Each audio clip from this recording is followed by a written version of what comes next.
الحمد لله رب العالمين والصلاة والسلام على سيد المرسلين أما بعد فأعوذ بالله من الشيطان الرجيم بسم الله الرحمن الرحيم الصلاة والسلام عليك يا رسول الله وعلى آلك وأصحابك يا حبيب الله الصلاة والسلام عليك يا نبي الله وعلى آلك وأصحابك يا نور الله.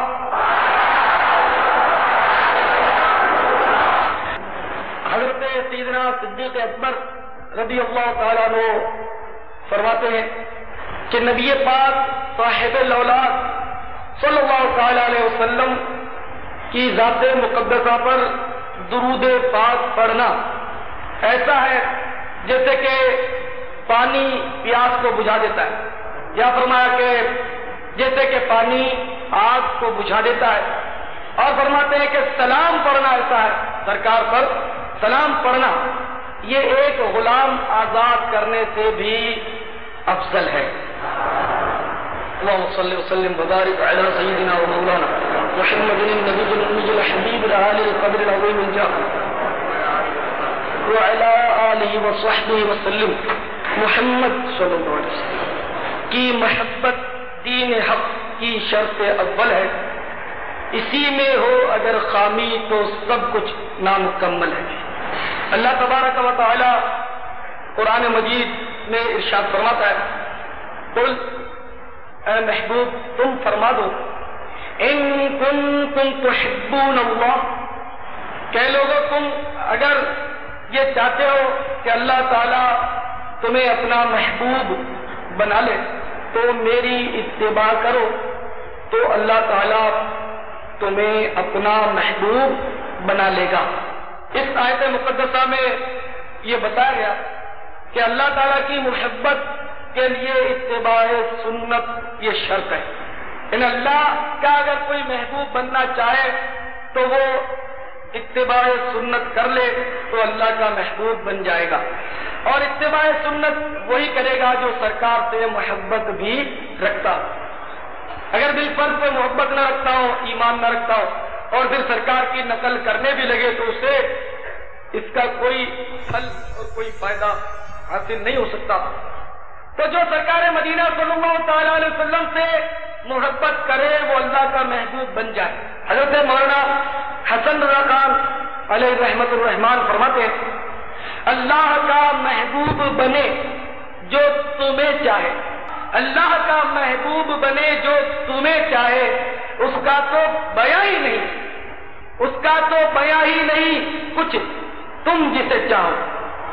میں حضور سید عالم صلی اللہ تعالی علیہ وسلم جس سے محبت فرمائے، جسے اپنا منظور نظر بنا لے تو اس کی محبوبیت اور اس کی مقبولیت، اس کی عظمت اور اس کی منزل کیا ہوگی.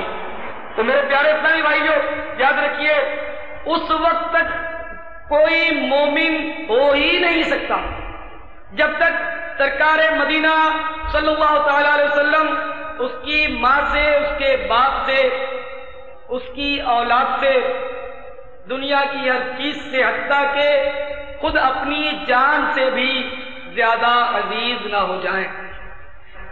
ایک مرتبہ حضرت سیدنا فاروق اعظم رضی اللہ تعالیٰ عنہ نے سرکار کی بارگاہ میں عرض کیا، یا رسول اللہ صلی اللہ علیہ وسلم، مجھے آپ دنیا کی ہر چیز سے عزیز ہیں مگر جان سے میں آپ کو عزیز نہیں سمجھتا، جان کو زیادہ عزیز سمجھتا ہوں. تو سرکار نے فرمایا کہ تمہارا ایمان اس وقت تک کامل نہیں ہو سکے گا جب تک اپنی جان سے بھی مجھے زیادہ عزیز نہیں سمجھو گے. تو پھر فاروق اعظم نے کہا، یا رسول اللہ آپ پر میری جان قربان، آپ تو مجھے میری جان سے بھی زیادہ عزیز ہیں. تو ارشاد فرمایا کہ ہاں اے عمر اب تیرا ایمان مکمل ہوا. تو میرے پیارے اسلامی بھائیوں، میرے آقا مدنی مولا صلی اللہ تعالی علیہ وسلم کی ذات والا صفات جان سے بھی ہمیں عزیز ہونی چاہیے. ہم لوگ عجیب و غریب لوگ ہیں، البتہ جان سے عزیز کہہ ضرور دیتے ہیں، محبت کا دم ضرور بھر لیتے ہیں، لیکن اس محبت کی نشانی، اس محبت کی طرف ہمارے اندر نہیں پائی جاتی۔ حالانکہ ہمارے اسلاف جو کچھ کہتے تھے وہ کر دکھاتے تھے، اور انہیں سرکار مدینہ صلی اللہ تعالی علیہ وسلم کا اس قدر والہانہ عشق ہوا کرتا تھا۔ اللہ اکبر۔ حضرت عبداللہ ابن مسعود رضی اللہ تعالیٰ عنہ ایک حدیث نقل کرتے ہیں، مشکات شریف میں حدیث ہے کہ ایک بار حضرت عبداللہ بن مسعود رضی اللہ تعالیٰ عنہ نے فرمایا کہ جو شخص سب سے آخر میں جنت میں داخل ہوگا، حالت اس کی یہ ہوگی کہ گرتا پڑتا وہ جنت کی طرف بڑا چلا جا رہا ہوگا، وہ دوزخ کے قریب سے گزرے گا، دوزخ کو دیکھ کر وہ اللہ تعالیٰ کی حمد بیان کرے گا کہ پاک ہے میرا پروردگار کہ جس نے مجھے دوزخ تیری ہولناکی سے پناہ بخشی۔ اتنے میں اسے ایک سایہ دار درخت نظر آئے گا، اللہ سے دعا کرے گا، اے مالک مجھے اس سایہ دار درخت کے نیچے کر دے۔ اللہ تعالیٰ ارشاد فرمائے گا میرے بندے اگر تجھے درخت کے نیچے کر دیا جائے پھر کچھ اور تو نہیں مانگے گا؟ یا اللہ اور کچھ نہیں مانگوں گا، مجھے درخت کے نیچے پہنچا دے۔ چنانچہ اسے درخت کے نیچے کر دیا جائے گا۔ جیسے اس درخت کے سائے میں وہ پہنچے گا تو اسے کچھ دور اور سایہ دار درخت نظر آئے گا جس کا سایہ اس سے زیادہ ٹھنڈا اور وہ درخت اس سے زیادہ حسین ہوگا۔ تو اللہ کی جناب میں عرض کرے گا مولا تو مجھے اس درخت کے نیچے ہی کر دے۔ تو اللہ فرمائے گا تم نے تو وعدہ کیا تھا کہ میں کچھ نہیں مانگوں گا۔ عرض کرے گا بار الہ اب پکا وعدہ کرتا ہوں اس درخت کے نیچے پہنچا دے پھر کچھ نہیں مانگوں گا۔ چنانچہ اسے اس درخت کے نیچے کر دیا جائے گا۔ وہاں جب پہنچے گا تو ایک اس سے بھی زیادہ، دونوں سے زیادہ بہت حسین اور خوبصورت درخت اور بڑے سایہ دار درخت جنت کے کنارے اس کو نظر آئے گا۔ پھر اس کا من لگ جائے گا، عرض کرے گا یا اللہ اس درخت کے نیچے ہی اگر کر دے تو اللہ تعالیٰ اسے اس درخت کے نیچے بھی کر دے گا۔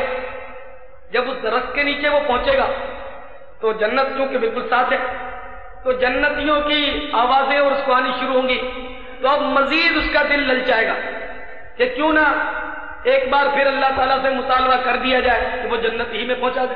چنانچہ عرض کرے گا اے اللہ کاش تو مجھے جنت میں داخل ہی کر دے۔ اللہ تعالیٰ کی رحمت جوش پر آئے گی، فرمائے گا میرے بندے تو مانگنے سے بازی نہیں آتا۔ اچھا سن، اگر جس دنیا میں تو رہتا تھا اس دنیا کی دونی جگہ، دنیا سے دوری جگہ تجھے جنت میں عطا کر دی جائے تو پھر تو راضی ہو جائے گا؟ وہ حیرت استعجاب میں غرق ہو جائے گا، کیونکہ دنیا تو کروڑوں میلوں پر پھیلی ہوئی، وہ حیرت میں پڑ جائے گا، عرض کرے گا یا اللہ تو رب العالمین ہو کر مجھ سے مذاق کرتا اتنی بڑی جگہ تو مجھے دے گا؟ اللہ کی رحمت اور جوش پر آئی اور فرمائے گا کہ میرے بندے ہم جو کچھ کرنا چاہیں وہ کر سکتے ہیں، ہر چیز پر، ہر بات پر ہمیں قدرت حاصل ہے۔ چنانچہ وہ شخص جنت میں داخل کر دیا جائے گا۔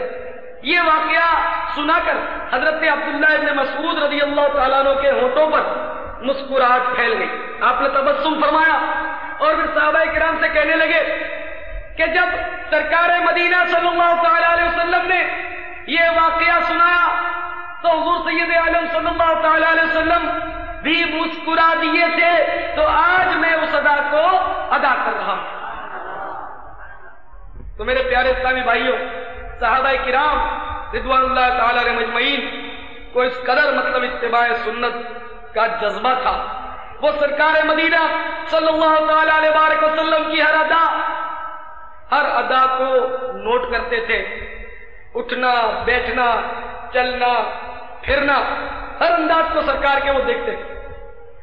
وہ یہ نہیں دیکھتے تھے کہ یہ تاکید ہے اس پر یا اس کے نہ کرنے میں کوئی گناہ ہے، سنت المؤکدہ ہے، نہیں، بس وہ یہ دیکھتے تھے کہ سرکار مدینہ صلی اللہ تعالی علیہ وسلم نے ایسا کیا ہے تو بس وہ کر گزرتے۔ انہیں پتا تھا کہ عقل کو تنقید سے فرصت نہیں، عشق پر اعمال کی بنیاد رکھ، لہذا یہ عاشق زار ہوا کرتے تھے اور سرکار مدینہ صلی اللہ تعالی علیہ وسلم کی ہر ادا کو اپنانے کے لیے بے قرار رہا کرتے تھے۔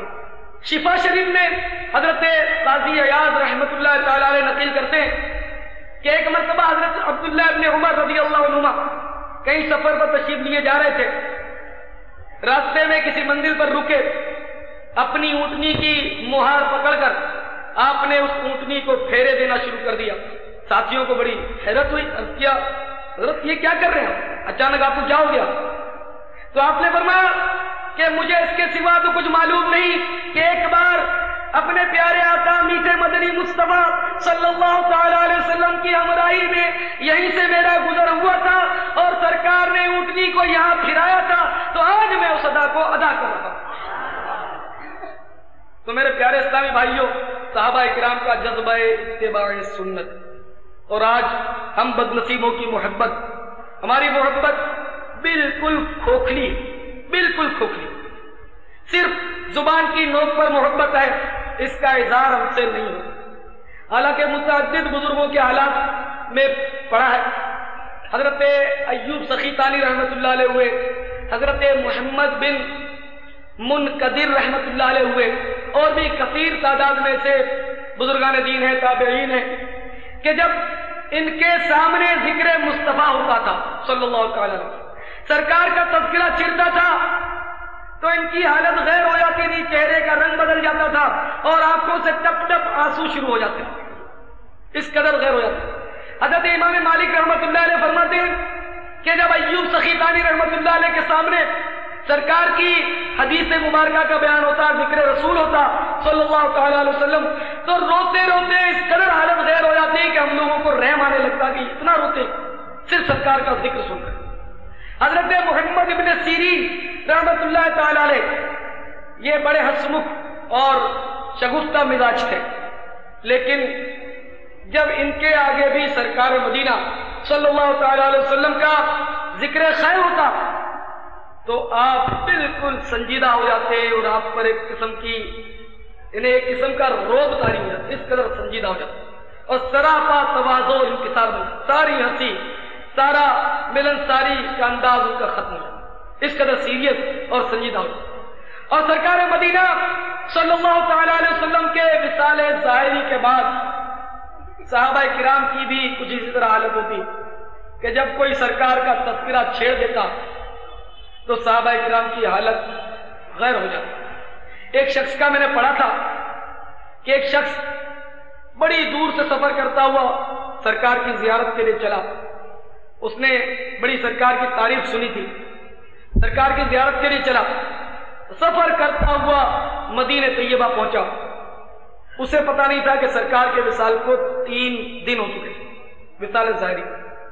کسی صحابی سے ملاقات ہوئی، وہ صحابی حسین تھے، اچھا چہرہ مورا تھا، ان کو دیکھ کر سمجھے کہ شاید سرکار ہی، ان سے ملاقات کی، نام پوچھا، انہوں نے اپنا نام بتایا، تو میں تو محمد بن عبداللہ سے ملنے آیا ہوں صلی اللہ تعالی وسلم۔ تو وہ صحابی کلیجہ تھام کر رہ گئے لیکن کچھ بتایا نہیں، اور فرمایا کہ مسجد نبوی میں چلے جاؤ، وہاں معلومات کرو۔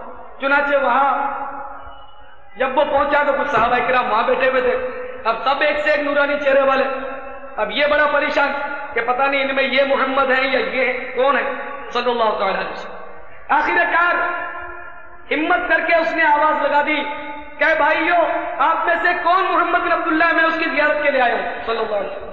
جیسے ہی اس نے یہ آواز لگائی سینے میں تھما ہوا طوفان امنڈ آیا، صحابہ کرام کی چیخیں بلند ہو گئی کہ ابھی 3 ہی دن تو ہوئے تھے، اور صحابہ کرام زاروں قطار رونے لگے۔ یہ ایک دم بوکھلا گیا کہ یہ کیا ہوا، میری کوئی گستاخی ہو گئی؟ میں تو وہ اس سے الفاظ نہیں ادا ہونے پائے کہ کسی نے اس کو سمجھایا کہ بھائی تو نے آ کر ہمارے زخموں پر نمک چھڑک دیا ہے۔ ہاں کبھی وہ حسین محفلیں ہوا کرتی تھی کہ سرکار بھی اسی طرح ہمارے جھرمٹ میں جلوہ فرما ہوتے تھے، لیکن ہائے افسوس کہ 3 دن ہو چکے ہیں، سرکار ہم سے بچھڑ گئے، سرکار ہم سے روپوش ہو گئے، سرکار اس دنیا سے پردہ کر گئے۔ تو میرے پیارے اسلامی بھائیوں، صحابہ کرام کا یاد متعدد صحابہ کرام کے بارے میں یہ ملتا ہے مدارج النبوت میں کہ وہ سرکار مدینہ صلی اللہ تعالی علیہ وسلم کا جب وصال ظاہری ہوا تو ان سے مدینہ شریف میں رہنا دوبر ہو گیا۔ در و دیوار کو دیکھتے سرکار یاد آتے، ہر طرف سرکار کے نقش قدم دیکھتے، سرکار کی گلیاں، سرکار کے اٹھنے بیٹھنے کے مقامات دیکھتے تو وہ رنجیدہ ہو جاتے، ان سے ہجر و فراق برداشت نہ ہوتا، چنانچہ وہ تاب جدائی نہ لاتے ہوئے مدینہ طیبہ سے ہجرت کر لیں۔ متعدد صحابہ کرام، ان میں سے ایک حضرت بلال حبشی رضی اللہ تعالیٰ عنہ بھی ہیں۔ حضرت بلال یہ بھی عاشق زار ہے، ان سے بھی جدائی برداشت نہیں ہوئی۔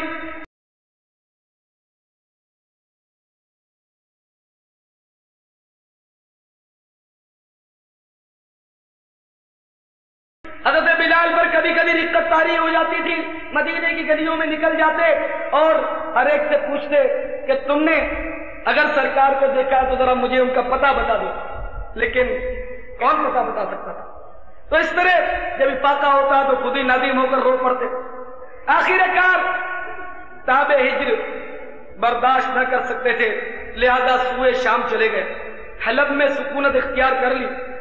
ساری 6 مہینے گزرے تھے کہ ایک بار سوئے تھے کہ قسمت اندرائی لے کر جاگ اٹھی، بلال کے وہی آقا بلال کے غریب خانے پر جلوہ فرمائے اور فرمایا بلال، او بلال ہماری زیارت کو نہ ہوگے؟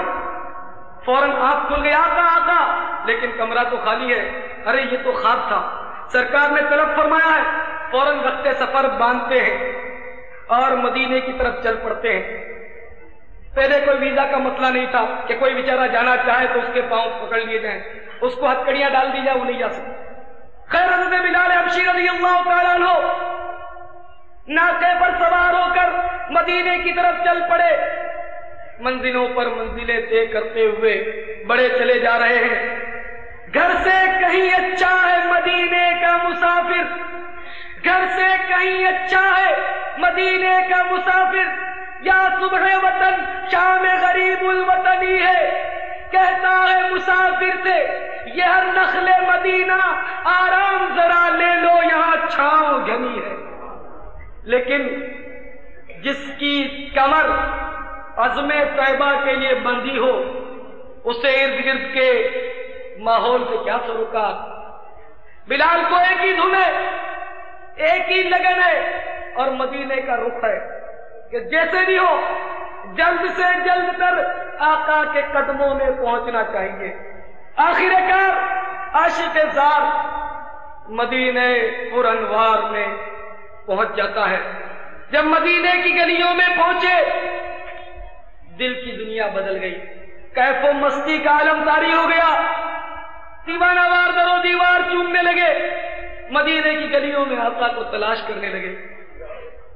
آخر کار جب آقا مدینے کی گلیوں میں نظر نہ آئے تو بلال حجرہ عائشہ پر پہنچے، قبر انور پر پہنچے، دست بستہ رو رو کے سلام عرض کرنے لگے، الصلاۃ والسلام علیک یا رسول اللہ، الصلاۃ والسلام علیک یا حبیب اللہ، یا رسول اللہ آپ کا غلام آپ کے دروازے پر حاضر ہے۔ آقا آقا آقا آپ نے بلایا اور خود اندر چھپ گئے۔ یہاں عرض و معروف پیش ہو رہی ہے، ادھر مدینہ طیبہ میں یہ خبر تیزی سے پھیل گئی کہ مؤذن رسول اللہ مدینے میں تشریف لائے ہیں، ابھی سال 6 مہینے کا عرصہ ہوا ہے۔ نگاہوں میں مصطفیٰ کے جلوے پھر ابھرنے لگے، بے قرار دل تڑپنے لگے۔ حضرت بلال اذان دے رہے ہیں اور جب حضرت بلال اشہد ان محمد رسول اللہ صلی اللہ تعالی علیہ وسلم پر پہنچتے ہیں تو کس قدر پیار سے انگلی سرکار کی طرف اٹھا دیتے ہیں اور سرکار مسکرا دیتے ہیں، لیکن آج وہ منظر نگاہوں کے سامنے نہیں۔ منت و سماجت ہو رہی ہے، رو رو کر التجائیں کی جا رہی ہیں، بلال ایک بار پھر اپنی سوز و گداز بھری اذان تو سنا دو۔ بلال ہاتھ جوڑ جوڑ کر رو رو کر سب سے معذرت طلب کر رہے ہیں، میرے بھائیوں تم جانتے ہو کہ میں اذان کہا کرتا تھا، سرکار کا جلوہ نگاہوں کے سامنے ہوتا تھا، سرکار کی جدائی برداشت نہ ہوئی تو میں مدینہ چھوڑ کر شام میں چلا گیا، آج سرکار نے طلب فرمایا تو حاضر ہوا ہوں، مجھے مجبور مت کرو، میں اذان دینے کی طاقت نہیں رکھتا۔ بلال اسی صورت راضی نہیں ہو رہے، اسی کو تجویز ذہن میں آئی کہ کیوں نہ حسنین کریمین کو بلایا جائے۔ جب رسول اللہ صلی اللہ تعالی علیہ وسلم کے نواسے فرمائش کر دیں گے تو پھر بلال کو انکار کی گنجائش نہیں ہوگی۔ چنانچہ لوگ دوڑے دوڑے گئے، شہزادوں کو اٹھا کر لے آئے۔ جب شہزادوں کو بلال نے دیکھا تو باری باری اٹھایا، سینے سے لگایا، ماتھے کو چوما اور پوچھا میرے پیارے محبوب کے محبوب نواسو۔ شہزادوں نے رو کر عرض کیا کہ جب سے نانا جان کا وصال ہوا تھا، امی جان جدائی اور فرقت میں گھلتی چلی جا رہی تھی اور آخر کار امی جان ہم سے روٹ کر بابا جان کے پاس چلی گئی۔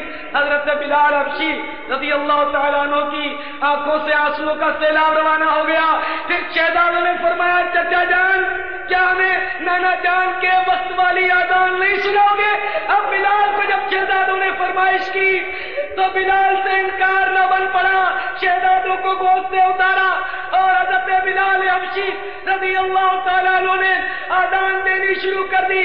پھر مدینے کی پرنور فضاؤں میں بلال کی وہ سوز بھری اذان گونجی، اللہ اکبر اللہ اکبر۔ در و دیوار دہل گئے، در و دیوار دہل گئے، ایک ہیجان برپا ہو گیا، آواز بتدریج مدینے کی فضاؤں میں بلند ہوتی جا رہی ہے، اللہ اکبر اللہ اکبر۔ لوگوں کی ہچکیاں بندھی جا رہی ہیں، بقایا لوگ بھی اپنے اپنے گھروں سے باہر آ چکے ہیں، عورتیں اور بچے چھتوں پر چڑھ گئے ہیں، چھوٹے چھوٹے بچے اپنی ماؤں سے لپٹ لپٹ کر کہہ رہے ہیں امی جان مؤذن رسول اللہ بلال تو آ چکے ہیں، رسول اللہ کا نورانی چہرہ نظر نہیں آ رہا، امی جان ہمیں بتاؤ نا رسول اللہ کہاں ہے؟ مائیں اپنے بچوں کو سینے سے چمٹا کر دلاسا دے رہی ہے، دلاسا دے رہی ہے، سبکا کر چپ کرا رہی ہے کہ میرے بچے، میرے لال، میرے نونہال، جس حسین صورت والے، جس آمنہ کے لاڈلے کو تم تلاش کر رہے ہو، پیاسی نگاہیں بھی مدتوں سے انہیں کو تلاش کر رہی ہیں۔ اذان کی آواز مزید گونجتی جا رہی ہے، اشہد ان لا الہ الا اللہ، اشہد ان لا الہ الا اللہ۔ لوگ ہیں کہ دھاڑیں مار مار کے رو رہے ہیں۔ آخر کار بلال ان کلمات پر پہنچے، اشہد ان محمد رسول اللہ۔ جیسے ان کلمات پر پہنچے حضرت بلال نے بے ساختہ انگلی رسول اللہ صلی اللہ تعالی علیہ وسلم کی طرف اٹھا دی، لیکن رسول اللہ کی نشست تو خالی تھی، بے شمار چیخیں فضاؤں میں بلند ہو گئی اور حضرت بلال کی ایک فلک چراغ چیخ فضا کی پہنائیوں میں گم ہو گئی۔ حضرت بلال بستر مرگ پر لیٹے ہیں، غم زدہ بیوی صاحبہ بستر کے قریب حاضر ہے، آنکھوں سے آنسو جاری اور روتے ہوئے کہہ رہی ہے واہ حزنا واہ مصیبتہ، ہائے غم ہائے مصیبت۔ تو بلال نے اپنی زوجہ کو، وہ بلال جو ابھی ان قریب وصال پانے والے، دنیا سے رخصت ہونے والے، اپنی مغموم بیگم کو دلاسا دیتے فرما رہے کہ محترمہ یوں نہ کہو بلکہ یوں کہو وا تربا، یہ تو خوشی اور طرب کا مقام ہے کہ عنقریب جیسے ہی میری آنکھیں بند ہوں گی میں سرکار کے دربار میں پہنچ جاؤں گا، عنقریب میں سرکار اور صحابہ کرام کی زیارت کر لوں گا۔ جبھی تو کسی عاشق نے کہا ہے کہ قبر میں سرکار آئے تو میں قدموں پر گروں، گر فرشتے بھی اٹھائیں تو میں ان سے یہ کہوں اے فرشتوں اب تو پائے ناز سے میں کیوں اٹھوں کہ مر کے پہنچا ہوں یہاں اس دلربا کے واسطے۔ موت یہ مومن کے لیے تحفہ ہے، سرکار کی زیارت کا ایک ذریعہ، تو مومن موت سے نہیں گھبراتا، مومن موت سے خوش ہوتا ہے کہ عنقریب سرکار کا جلوہ نصیب ہوگا۔ میرے آقا و مولا مدنی تاجدار صلی اللہ تعالی علیہ وسلم کا فرمان عالی شان ہے کہ میرے وصال ظاہری کے بعد ایسے بھی لوگ ہوں گے وہ تمنا کریں گے کہ کاش ہمارا تمام مال، ہماری ساری اولاد ہم سے چھین لی جائے اور ایک جھلک وہ میری دیکھ لیں، اس وقت کہ وہ میری زیارت کر لیں، اپنا مال اور اپنی اولاد قربان کرنے کے لیے تیار ہوں۔ سرکار مدینہ صلی اللہ تعالی علیہ وسلم کے وصال ظاہری کے بعد ایک عورت سیدہ عائشہ صدیقہ رضی اللہ تعالیٰ عنہ کے پاس حاضر ہوتی ہے، عرض کرتی ہے یا ام المومنین مجھے حجرہ مبارکہ کا دروازہ ذرا کھول دو، میں سرکار کی قبر انور کی زیارت کروں۔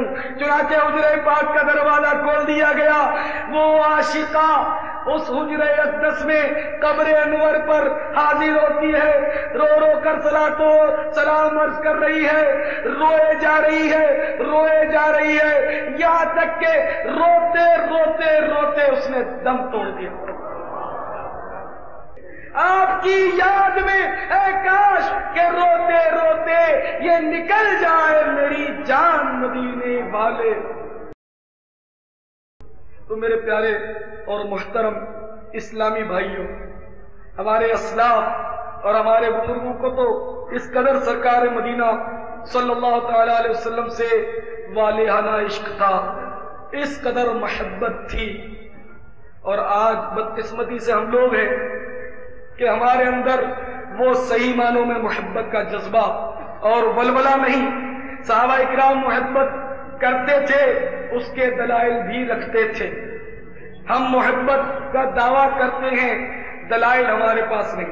صحابہ اکرام سرکار کی ایک ایک ادا پر ہر وقت قربان ہونے کے لیے تیار رہا کرتے۔ ایک صحابی فرماتے ہیں کہ میں نے ایک بار سرکار مدینہ صلی اللہ تعالی علیہ وسلم کو سالن کے اندر کدو کے قطلے تلاش کرتے ہوئے دیکھا کہ انگلیاں پھرا کر آپ کدو کے قطلے تلاش کر، اس وقت سے میں نے بھی اپنے لیے کدو کو پسندیدہ بنا دیا، جو سرکار کی پسند وہ میری پسند۔ تو میرے پیارے اسلامی بھائیوں، صحابہ کرام تو اس قدر سرکار کی پسند کا خیال رکھتے تھے، اور آج بدقسمتی سے ہمیں کیا ہو گیا ہے، ہمیں کیا ہو گیا ہے کہ ہم سرکار کی پسند کو پسے پشت ڈال دیتے۔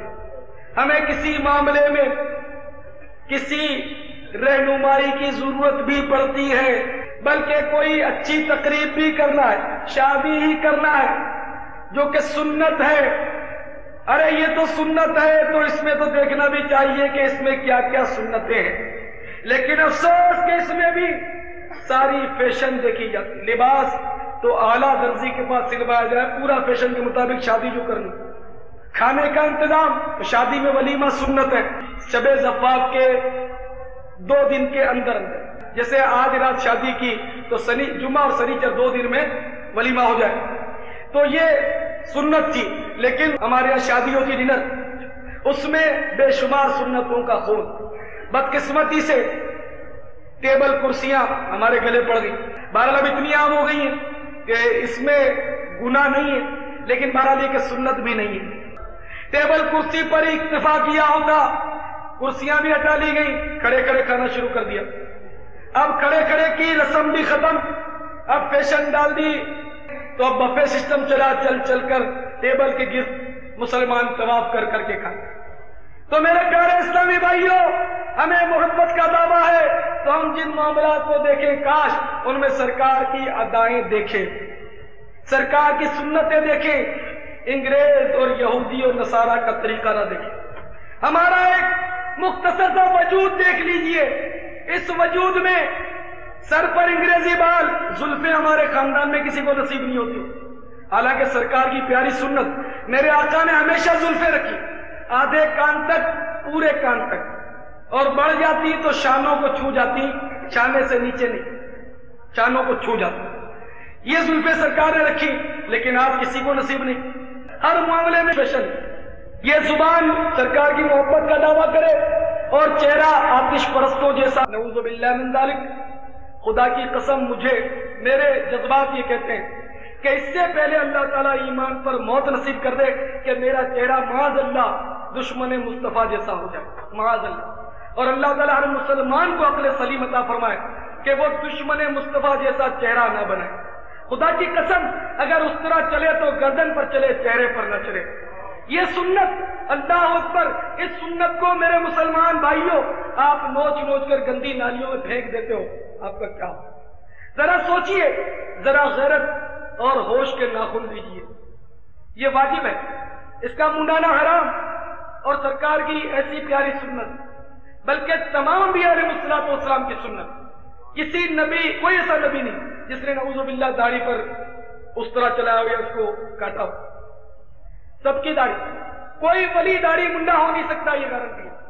اگر کوئی بنتا ہے تو دھوکہ دیتا ہے، چاہے کوئی اڑ کر دکھا دے، بزرگان دین فرماتے ہیں چاہے کوئی ہوا میں اڑ کر دکھا دے، چاہے کوئی پانی پہ چل کر دکھا دے، اس کا دامن مت پکڑو جب تک اسے سنتوں پر عمل کرتا نہ پاؤ، اتباع سنت اس کے اندر نہ پاؤ۔ کیونکہ ہوا پر چلنا تو یہ تو مکھی اور مچھر بھی کر سکتا ہے، پانی پر چلنا بھی تو مچھلی کا کام، یہ کوئی کمال نہیں اگر کوئی شوبتہ دکھا بھی دے۔ تو میرے پیارے اسلامی بھائیوں، چہرہ یہ بھی سرکار کی سنت سے محروم۔ سرکار خواب فرماتے رہیں، ہم محبت کا دم بھی بھرتے رہیں، اور سرکار کا یہ ارشاد بھی سنتے رہیں کہ داڑھی بڑھاؤ، مونچھیں پست کرو، چھوٹی کر دو مونچھیں، داڑھی بڑھاؤ، مونچھیں پست کرو، اور میرے دشمنوں، یعنی میرے جو دشمن ہیں، میرے دشمن آتش پرستوں کی مخالفت کرو، کہ داڑھی منڈانا ہی آتش پرستوں کا فعل ہے، تو تم داڑھی رکھ کر آتش پرستوں کی مخالفت کرو۔ لیکن افسوس، سرکار اگرچہ فرمائیں کہ داڑھی رکھ کر میرے دشمنوں کی مخالفت کرو، لیکن ہم داڑھی منڈوا کر، میں یہ تو کہنے سے رہا کہ کس کی مخالفت کر رہے ہیں، یہ نہیں کہتا، میری جرأت نہیں میں یہ کہہ دوں، بال سنت کی مخالفت ضرور پائی جائے۔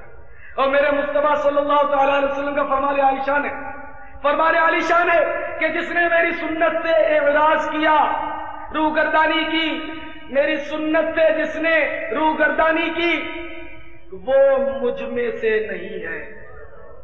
من تشبہ بقوم فہو منہم، جو جس قوم کی مشابہت کرے گا وہ انہی میں سے اٹھے گا، حدیث پاک۔ تو داڑھی والا جو ہوگا وہ داڑھی والوں میں اٹھے گا، سرکار کے عاشقوں میں اٹھے گا، اور معاذ اللہ ثم معاذ اللہ حدیث کے مطابق من تشبہ بقوم فہو منہم، جو جس قوم کی مشابہت کرے گا وہ انہی میں سے اٹھے گا۔ تو جو داڑھی منڈائے گا وہ آتش پرستوں کی مشابہت کر رہا ہے، تو معاذ اللہ وعید یہی ہے کہ آتش پرستوں کے ساتھ نعوذ باللہ قیامت میں اٹھایا جائے گا۔ اللہ تعالیٰ اس سے ہمیں بچائے۔ تو میرے پیارے اسلامی بھائیوں، دعوت اسلامی اتباع سنت کا ہمیں درس دیتی ہے کہ غیروں کو چھوڑو، مصطفیٰ کا دامن تھام لو، ادھر ادھر مت جاؤ، مدینے سے دوسروں کے طور طریقے اور فیشن چھوڑو، اور پیارے مصطفیٰ صلی اللہ تعالی علیہ وسلم کی پیاری پیاری پاکیزہ سنتوں کو اپناؤ، اسی میں انشاءاللہ دنیا اور آخرت کی فلاح ہے۔ اللہ تعالی ہم سب کو پیارے حبیب صلی اللہ تعالی علیہ وسلم جیسا چہرہ بنانے کی توفیق عطا فرمائے، پیارے حبیب صلی اللہ تعالی علیہ وسلم جیسی اپنے سر پر زلفیں رکھنے کی توفیق عطا فرمائے، اور پیارے حبیب صلی اللہ تعالی علیہ وسلم کی سنت کے مطابق ہمیں لباس پہننے کی توفیق عطا فرمائے۔ صلو علی الحبیب صلی اللہ تعالی علی محمد۔ مجھے اپنی اور ساری دنیا کے لوگوں کی اصلاح کی کوشش کرنی ہے۔